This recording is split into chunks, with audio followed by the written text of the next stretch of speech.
See, the point here is simply that now is the only place where life unfolds, right?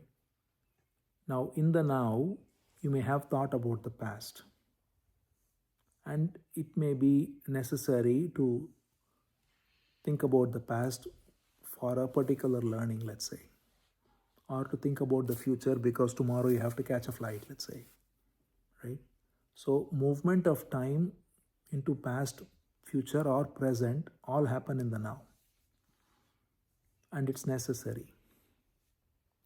The problem comes only when I project a false sense of self as journeying through time. Then all these regrets and pride and worries and all of that comes. Time is a movement happening by the divine. Time is divine, right? It's an expression of divine. Krishna says in the Gita, Kalosmi aham, I am time. So time is an expression of the same divine energy, which is why she is also called Kali. Again, the same meaning. Kali means the one who is holding time. So time is moving as per this divine energy perfectly. And time is necessary for functioning in this material plane. And we learn something from the past, we apply it in the present, we may want to do something tomorrow, all this is fine. But there is no self journeying through time. That is the core illusion we all have, that I am a process in time. I am a what? Process in time. That is the core illusion. There is no you who is a process in time. There is time and there is movement of time, and through time there is learning, there is everything. The timeless is the essence of our being, and time is the dance of the divine on the ground of the timeless. Again, it's the same problem of the false interloper coming between time and timeless and saying, I am this body journeying through time, I am this mind, and all that. If you recognize that I am not any of this, the body journeys through time. The thoughts, they are changing over time.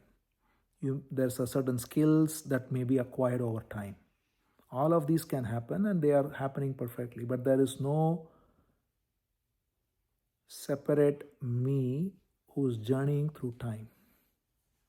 That's the important recognition. So it is not about, that's why it is not about being in the now.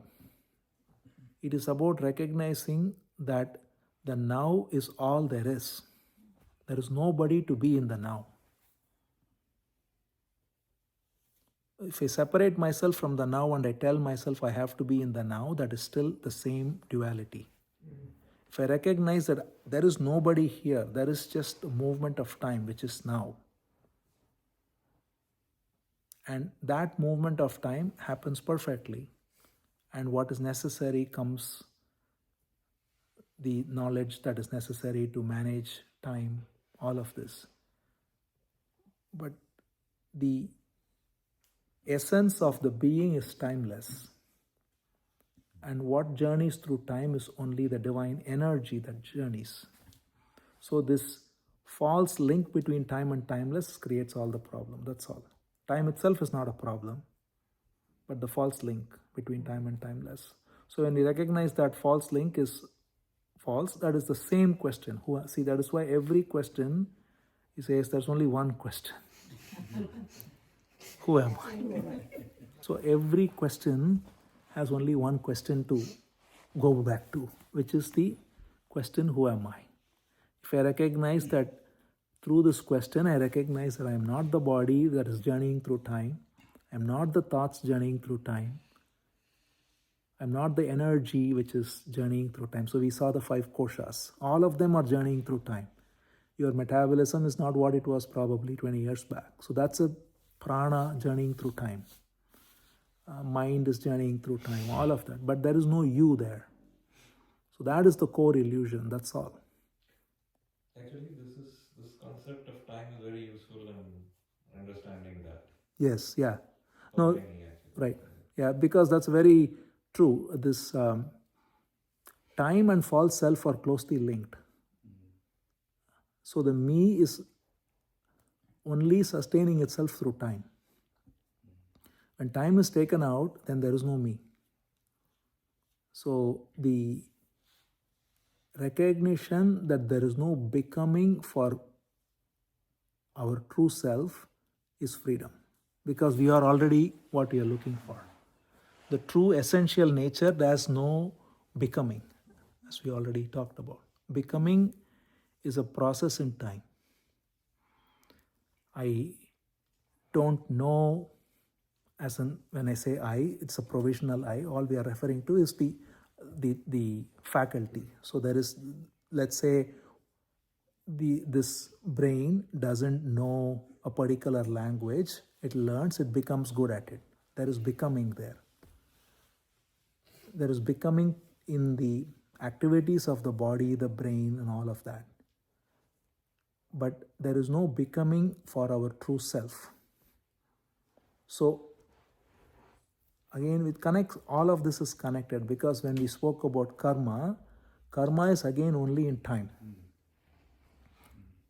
The timeless has no karma. So the false identification with time creates karma. And therefore, there is the idea of good karma, bad karma, and what is destined, and all the rest. But when we recognize that that's only a movement in time, which is not me, there is no me there, then the true self has no karma.